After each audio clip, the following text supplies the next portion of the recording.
Praise the lord. Bless food रेसिपीमध्ये आपणा सर्वांचं खूप मनापासून स्वागत.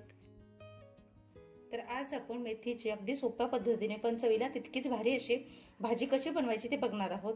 तर मेथी कडवट होऊ नये म्हणून काय करायचं यासाठी देखील पुढे विशेष टिप्स सांगितलेले आहेत. तर हे बघा, मेथीचे असे मोठे मोठे खुडून घेतलेले आहे.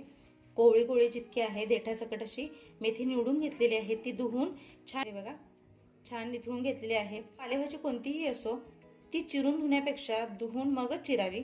तरी ते मोठे अशी खुडून घेतलेली आहे मेथी, जी स्वच्छ धुवून निथळलेली आहे. आता ही मी चिरून घेणार आहे. जर तुमच्याकडे वेळ असेल तुम्ही बारीक बारीक मेथी खुडून म्हणजेच निवडून घेतली तरीही चालेल.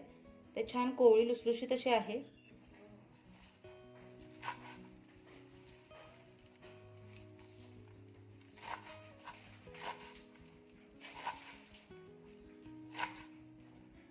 अगदी फाईन चॉप केलेली नाहीये, म्हणजे खूपही बारीक अशी चिरून घ्यायची नाहीये.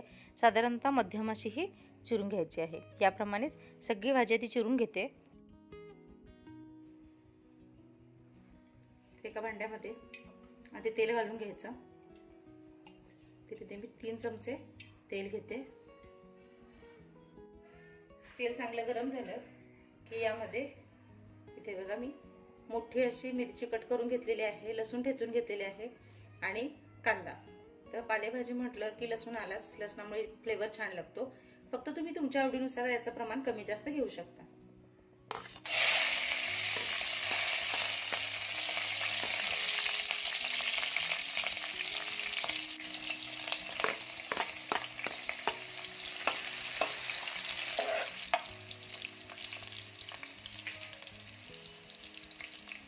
मिरची तेलात चांगली तडतडली की त्यामध्ये मग लसूण घालायचं आहे.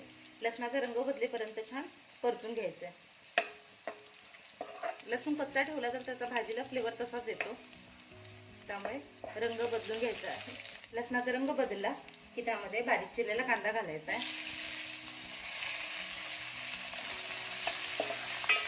कांदा भाजताना थोडं मीठ घालायचं, त्यामुळे कांदा पटकन भाजला जातो. कांद्याचा रंग बऱ्यापैकी बदललेला आहे. कांदा छान भाजलेला आहे. अगदी आपल्याला तो काळा असा करपून घ्यायचा नाहीये. ते पालेभाज्यांमध्ये ज्यावेळेस आपण कांदा घालतो तो साधारणतः असा पांढरट असायला पाहिजे. तर कांदा परतलेला आहे. इथे मी मूग डाळ भिजवून घेतली होती. तर ही बघा, डाळ भिजलेली असेल तर भाजी पटकन होते. तर बघा, डाळ आधी तेलामध्ये चांगली परतून घ्यायची आहे.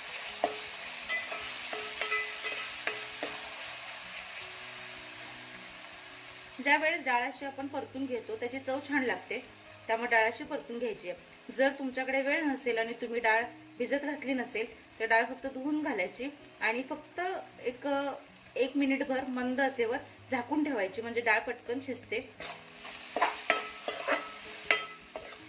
इथे मी मूग डाळ घेतलेली आहे. तुम्ही याऐवजी तूर डाळ घेऊ शकता किंवा मसूर डाळ घेतली तरीही चालेल. डाळ चांगली परतून झालेली आहे. आता यामध्ये हे बघा, मेथी मी चिरून घेतलेली आहे. तर खूप म्हणजे खूप अशी बारीक चिरलेली नाहीये, साधारणतः मोठी चिरलेली आहे. छान मिक्स करून घेऊया.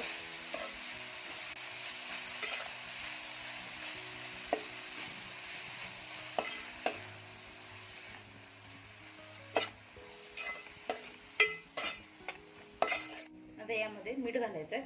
कांदा भाजताना देखील मीठ घातलं होतं, त्यामुळे मीठ घालताना अंदाजे आणि चवीनुसारच घालायचं आहे.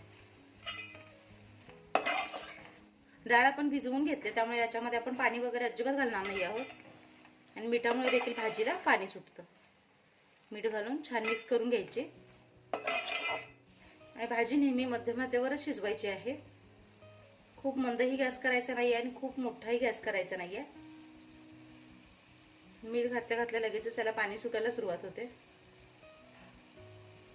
हे बघा, बघू शकताय तुम्ही, लगेचच पाणी सुटायला सुरुवात झालेली आहे. तर अशी ही भाजी पटकन शिजते. पण तुम्हाला घाई असेल तर तुम्ही याच्यावर झाकण लावून शिजवली तरीही पटकन शिजते. 1 मिनिटभर झाकून ठेवायचं, म्हणजे वाफ छान मुरून भाजी पटकन शिजेल.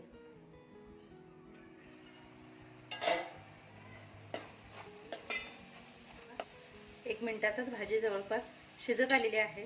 अगदी थोडीशी कसर बाकी आहे. तरी बघा, डाळ भिजवून घेतल्यामुळे पटकन शिजते आता यामध्ये राहिलेलं जे काही पाणी आहे ते सुकेपर्यंत पुन्हा आपण भाजी छान शिजवून घेणार आहोत।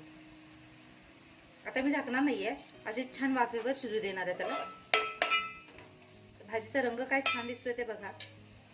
तर पालेभाज्यांमध्ये जास्त पाणी घातलं किंवा मोठ्या आचेवर ज्यावेळेस आपण भाजी शिजवतो त्यावेळेस भाजीचा रंग बदलतो आणि इथे तुम्हाला हिरवट भाजी दिसते, मग असं मेहंदीचा कलर जो असतो त्या रंगाची भाजी दिसते, मग खायला कंटाळा येतो। त्यामुळे जर भाजीची चव टिकवायची असेल, रंग टिकवायचा असेल तर भाजी नेहमी मध्यम आचेवर आणि सांगितलेल्या पद्धतीनेच शिजवून घ्यायची आहे। तर हे बघा, भाजीतलं पाणी आता पूर्णपणे आटलेलं आहे आणि छान भाजी शिजलेली देखील आहे। आता यामध्ये मी काय करणार आहे ना, हे माझ्याकडे असं जाडं भरडं दडदडीत शेंगदाण्याचं कूट आहे ते घालणार आहे। शेंगदाण्याच्या कुटामुळे ना भाजीचा कडवटपणा कमी होतो आणि भाजी चवीला देखील छान लागते। हे पूर्णतः ऑप्शनल आहे, तुम्हाला शेंगदाण्याचं कूट नसेल घालायचं, नाही घातलं तरीही चालेल, फक्त डाळ घालून केलेली भाजी देखील खूप छान लागते। तर आता शेंगदाणे मी अगदी थोडंसंच घातलेलं आहे, जास्त घातलेलं नाहीये। शेंगदाण्याचं कूट घालून फक्त छान एकदा भाजी परतून घ्यायची आहे आणि अर्धा मिनिट फक्त अशीच सोडून द्यायची आहे किंवा झाकून ठेवली तरीही चालेल। तर इथे मी झाकून ठेवते आणि फक्त अर्धा मिनिट किंवा एक अर्धा मिनिट म्हणण्यापेक्षा एक 10 ते 15 सेकंद फक्त एक वाफ काढायची आणि भाजी आपली तयार होते। हे बघा,